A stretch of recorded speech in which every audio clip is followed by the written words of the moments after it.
What is up, everybody? It is Stick Figure here, and today we are doing something a little bit different. I am going to be doing, over the course of a few weeks, a rundown of my streaming setup and all the hardware and software that goes into it. Today, I'm going to do a little show and tell of the capture card that I use, which is honestly one that, at least personally, I've not seen too much talk about online. Capture card that I use is the Blackmagic Intensity Shuttle Thunderbolt. I purchased this card because of its versatility, with being able to capture not only HDMI, but component, composite, and S-video, as well as its ability to also act as a pass-through device and can output while it is capturing. As you may or may not know, I am a Mac guy. All my computers are Macs, because I have a history in audio and video through my education.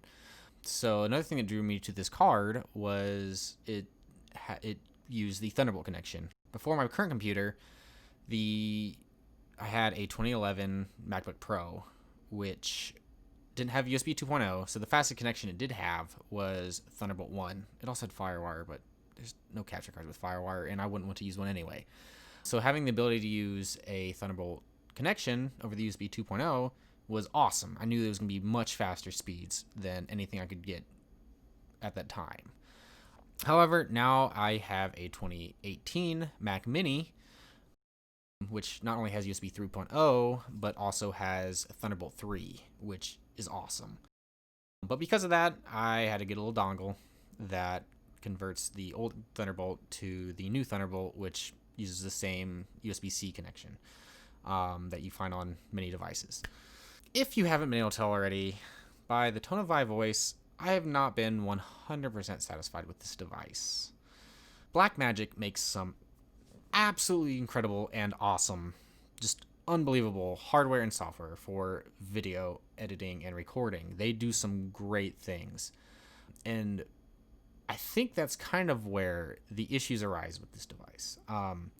It is a device that you can tell was created by professionals for professionals, which is not necessarily a bad thing.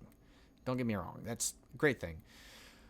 But all the marketing and just the device and how it's set up itself seem to be more geared, or at least like they were trying to have it geared for casual video editors and streamers, and maybe some enthusiasts that know a bit more than just plug and play.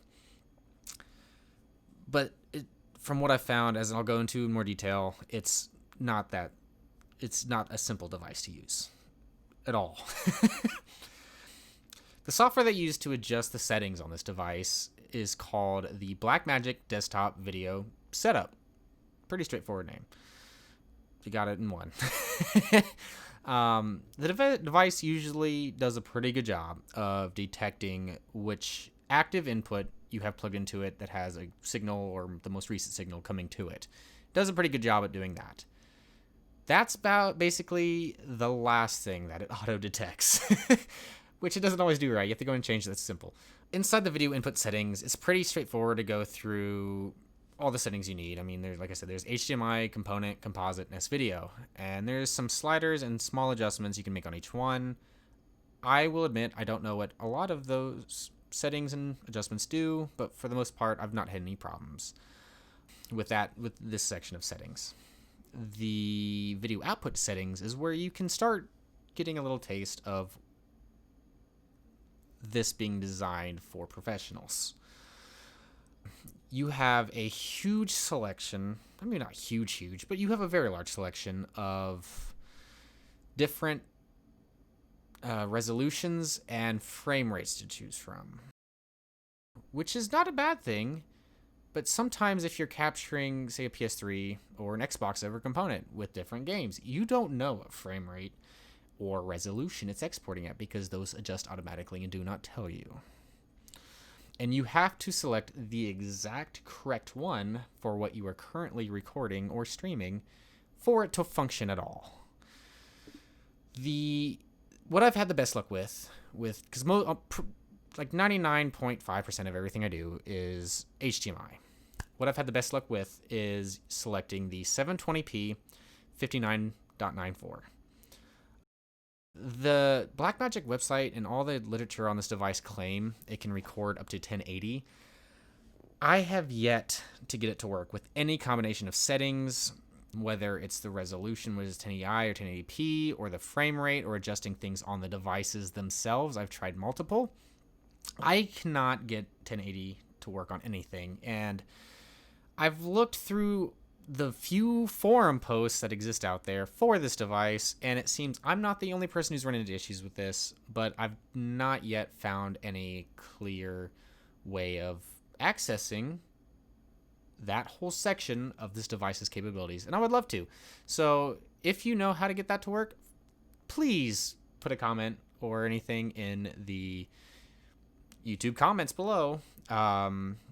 I won't take it as criticism. I would love to know and start recording my videos at 1080 from capturing my PS3, PS4. So moving on, the recording software that comes with this device is the Blackmagic Media Express. I've honestly not messed around with this software too much beyond doing a couple simple recordings just to test it out to see if it works. But it does actually seem like a really intuitive, simple, and powerful recording piece of software. I mean, it's pretty minimal. Just record, log, capture, whatever. And it seems to be really good at that. One thing of note, though, is that to get it to work, you have to go into the preferences on the software and adjust the project video format to be the exact resolution that you had set earlier in the desktop video setup software. If those aren't the same, it won't work. They have to be the exact same. It can't be like 720/60 and then in one and 720/59.94 in the other. They have to be the same, which, you figured out one that should work, you use that one. And if I'm troubleshooting it, a lot of times this is the software that I will use because it's the quickest out of anything that uses this capture card that I found. So if I'm playing around with frame rates to see what works on a particular piece of hardware, this is great for that. You go back and forth between the setup software and the Media Express and see which one actually brings up some input. As you've probably guessed, though, most of my recordings and streaming I do in OBS, as I'm doing this recording right now. So obviously the Blackmagic has to work in there.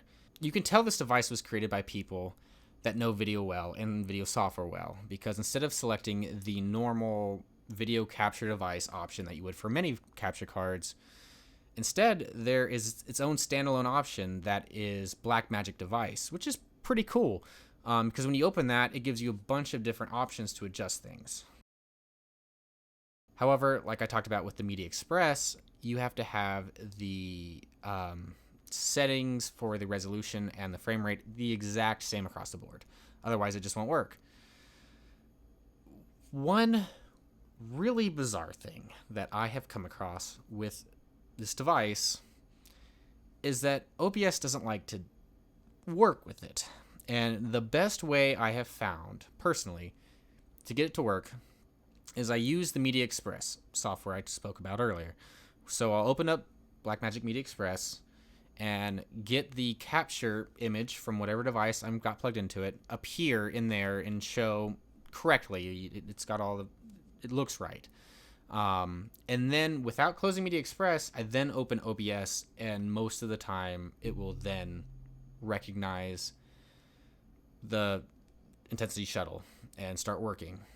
Sometimes, however, I have to restart OBS 3 or 4 times before it starts detecting it and working correctly. But once I do, I have no issues from there. Lastly, let's talk about the quality of the capture. When things go well on this device, it looks great. It captures really well, and the audio is great. And I'm an audio guy. That's my background. I went to school for audio. It does a really good job when it works right. This device has a frequent issue where once I start capturing, the first 30 or 40 minutes of me actually recording off of it will be filled with, I don't know if they're just black flashing or dropped frames. I don't know if it's record lag or what? It's weird. But after about half an hour, 45 minutes, it goes away. Even weirder. I've scoured the internet and I have found a handful of people having the same problem, but no real resolutions. Some people brought up that it could be with the device overheating and you have to cool it. Or maybe it's an issue with, data transfer lag. However, I don't think it's either of those issues. Because, firstly, if it was an issue with heating and overheating, then you would expect the issue to get worse as I use it more, as the device gets hotter. It does the opposite. The more I use it, the less it happens. And secondly, this device is going over Thunderbolt 1, which at this point is a little dated, but still incredibly quick at transferring data, going into a Thunderbolt 3 port and going into a brand new Mac Mini with modern SSDs. There should be no data lag there.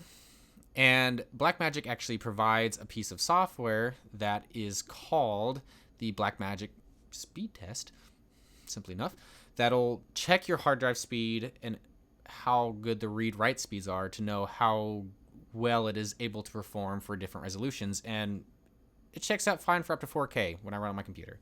So I don't think it's that. There was a firmware update, unexpectedly. It's the first one I've had, I think, in probably 3 years. Just a couple months ago for the device, and since then, that particular issue has gotten better. A lot better. I still see it from time to time. So a lot of times I'll plug in my device, pull up OBS, and then walk away for 20 minutes if it's happening that day, and then come back and start up. We'll be good.